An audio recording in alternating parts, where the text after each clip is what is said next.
Welcome to our daily devotional series, The Daily Herald.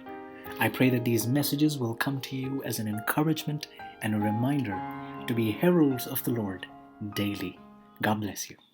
40 Years of Retraining. July 16. The children of Israel groaned because of the bondage, and they cried out, and their cry came up to God because of the bondage. Exodus 2:23. Moses had become in every sense a great man. As a writer, as a military leader, and as a philosopher, he had no superior. Love of the truth and righteousness had become the basis of his character, and had produced a steadfastness of purpose which no fickleness of fashion, opinion, or pursuits could influence.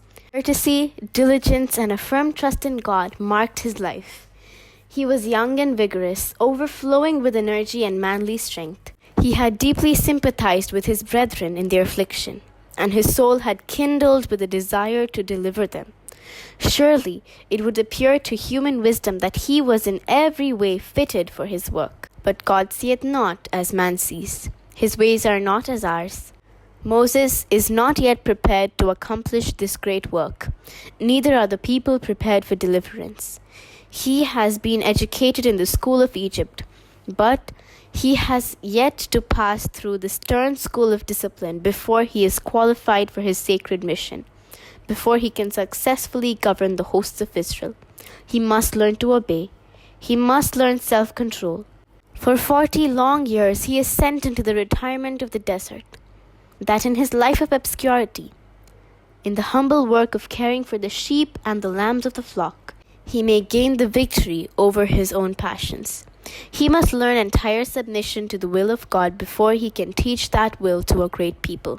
Short-sighted mortals would have dispensed with that 40 years of training amid the mountains of Midian, deeming it a great loss of time.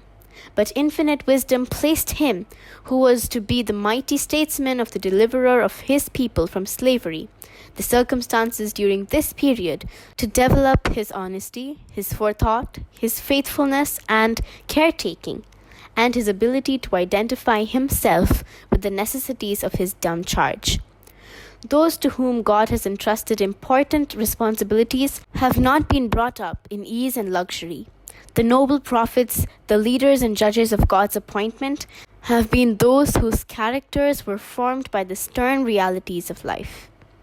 God does not select for his work persons of one mold and one temperament only, but individuals of varied temperaments.